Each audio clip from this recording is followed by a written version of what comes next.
Hi there, welcome back. So I'm hoping that you have already submitted me your annotation for that source that I gave you about your topic. You don't have to use that source in your annotated bibliography, but I thought, why not give you a source to start with so that you only need to find four more, right? But now it's time for you to find sources, and that is one of the big parts of this assignment is what we call source discovery, because you can't just choose any sources you come across that deal with the topic. I will let you know right at the outset there I allow you to use Google, but there are plenty of articles you will come across on Google, particularly on your first page of results, that are not credible enough to use for an academic reader. And if you use them in the annotated bibliography, you'll lose points and you'll have to get rid of it and find a new source before you write the last paper of the semester, the position paper. But no worries, right? Because we're going to teach you about how to evaluate a source's credibility using the CRAAP test. That is a tool developed by librarians, I should say. And it is about evaluating sources. The cool thing about the CRAAP test is you don't even have to have read the source in entirety to test it. For example, all right, anyhow, it's an acronym, right? So each letter stands for something. The idea is that this helps you remember what kind of things you should be thinking about before you decide to even to commit to reading the source, much less using it. For example, the C in currency. If you came across a source in the library or on the internet that was over 15 years old, should you use it in your annotated bibliography? Of course not, right? Because the more recent the article's publication date, the better. If you use things that are over 10 years old, you're going to be at risk for outdated information. The thing to remember about CRAAP testing, not just with the C, but all the letters, is that this is on a continuum. It's not black and white. Some sources are more current than other sources. You might have a source that's 5 years old, but it's much more authoritative than your source that is 1 year old. All right, so yeah, and we'll talk about authority in the next slide here. So again, you have to kind of think about all of these things at the same time. But it is nice they have the C first, because I can tell you, you should not have any source in this paper that is over 10 years old. There's just no reason for it. There are too many good sources that are written much more recently than that. So be sure that anything you're using is less than 10 years old. And again, most periodicals, they include a publication date. There are some government websites that do not include publication dates, right? But if it's a .gov, as you'll see in a later slide, that's generally means that the information is pretty safe and credible. Another way you can tell if something is current is if the links on the page work. If all of the links are broken, it suggests it hasn't been checked on in a while. So that's C, right? So, again, you don't want to look at anything that's over 10 years old. And in fact, in one of the videos where I show you how to use the library databases, there's a button you can push so that it doesn't show you anything that's over 10 years old. It's great. Okay, let's talk about relevance. Now, there's two meanings to the R here, right? One is obvious, right? So if you're writing about the e-cig regulation topic, then obviously you want articles that have to do with that. If you're writing your paper about the soda tax topic, you want sources about that. That's pretty obvious for students, right? Yeah, have some ideas about what they want it for, facts that it can provide them. But this is more tricky. Is the information at an appropriate level for your academic reader? A lot of stuff on Google is not. Okay, and so we have to talk about how to evaluate level. So here's what I want you to do is to go ahead and pause this video, and then you can jump over here, go back to your modules, and you will see there is an exercise about practicing the R, how to tell if your source is at the right level. And then in a minute, there's another breakout activity to help you determine whether a source is authoritative. Okay, so Once you're done doing the practicing the R activity, hit play. All right, so you finished the activity. You have an idea of how to categorize a source's level as either low, medium, or high, right? There's nothing wrong with reading People magazine or even the National Enquirer at the grocery store, but you should not use it in an academic paper that is a low level source. In an English 101 class, I am looking for medium level sources. You do not need to have high level sources like academic journals for this class. I save those for 102. I would encourage you to use medium level sources. But if you use high level sources, if you want one of those, that's fine. It's your choice. Just no low level ones. All right, then let's move on to the next letter, authority. Okay. You want to think about who is the author of this thing? What makes them an expert?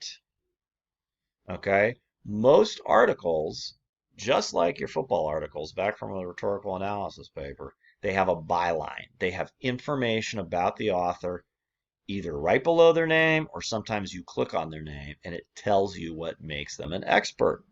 It could be that they are a professional journalist, right? And they're employed by Fox News or the Chicago Tribune. That makes them credible, right? Or it could be that they are an outside expert, like some of the people who write op-eds. But the point is, they should have some sort of expertise in the topic. Of course, you're thinking about how this can, if you're thinking about the annotated bibliography directions, you're thinking about, oh, yeah, isn't there supposed to be a note on authority in there? Right. You're showing me what did you find that proves I can trust this source, right? Because we all know there's plenty of people on Google who claim to be experts who aren't, who just post a lot. What are we looking for? Credentials after their name, work that they've done that relates to the topic, and or someone who is a professional journalist who's reporting on it. Okay, like it says here, if there is no named author, you're going to need to test the credibility of the periodical. So if you find something in the LA Times and it's written by the editorial board, tell me why the LA Times is credible. These are ways that you can find out that it is credible, right? If you go to their About Us page, just Google the name of the periodical or the web page and About Us, and they should have some information that answers these things that makes you feel better about their authority. If the periodical's been around over 100 years, like the LA Times, you probably can feel a little more confident in it than a website you've never heard about that has only been around for a year, or worse, doesn't even have an about page, an about us page. That's always a bad sign. Okay, so again, you don't have to read an entire article to determine whether the source or periodical is credible. These are things you can figure out just by reading the byline or typing things into Google to check, right? Same with the URL, right? If it's .gov or it's .edu, it's generally reliable. There are plenty of highly credible .com and .org articles, but there's some that are not credible, right? So it's up to you to evaluate those. I know this is a stale meme, but I love Lord of the Rings, and I always will. And someday I want to have a beard like that. So there's my Gandalf meme. I did put an asterisk next to blogs, right? Because I will tell you there is a person who has a PhD who writes a blog for The Economist magazine, which is a prestigious periodical about economics. So obviously, if you found that guy's blog about the soda tax and you wanted to use it, that would be fine. But let's be honest, the vast majority of blogs that you find on the internet do not have authors that are authoritative. They're just people who post a lot, and that's how they make their way into your first page of results. Watch out for anything that has Blogspot, WordPress, or Weebly, or anything like that in the URL. It means it's somebody's blog. It's probably not credible. Don't use a blog without checking with me first.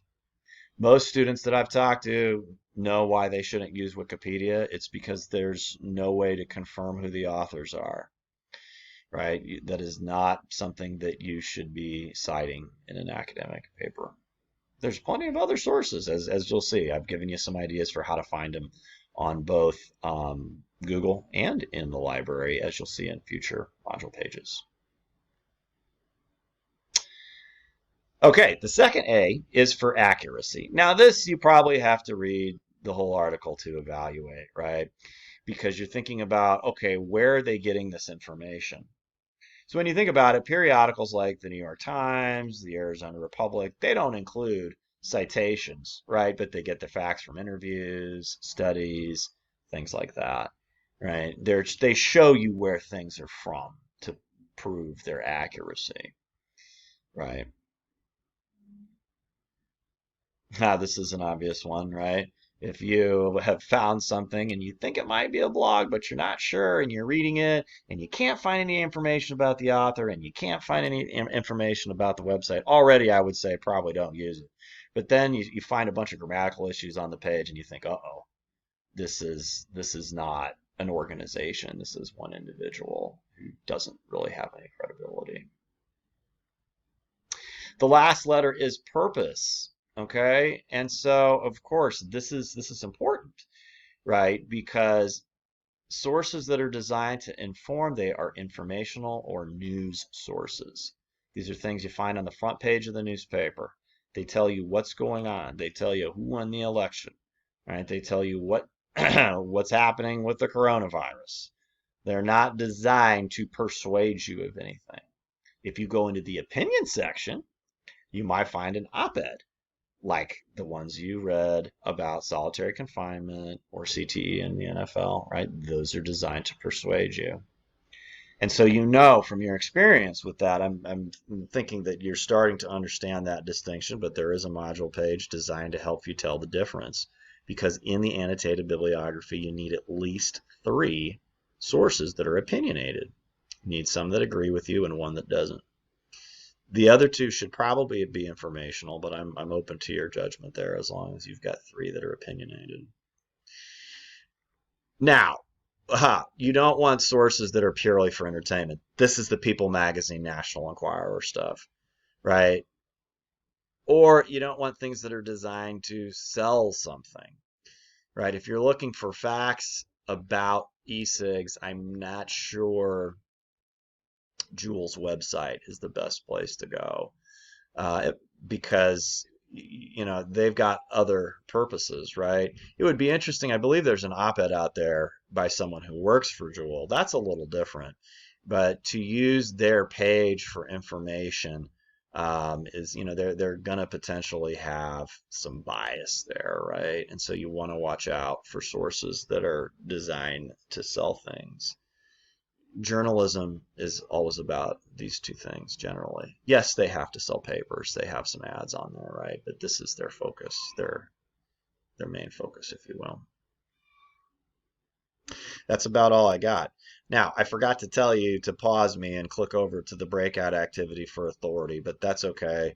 You can, once you're done watching this, you can practice evaluating the authority of something. Again, it's a fast and easy practice because you don't have to read the whole source. You're just looking for some things, right? And again, this is important because you always have to be sure any source you use in that paper passes the CRAAP test. So we're going to want to be sure you have all the skills you need to test each letter. That's all I've got. As usual, if you got any questions, message me. Stop by office hours. I hope you're doing well. Take care.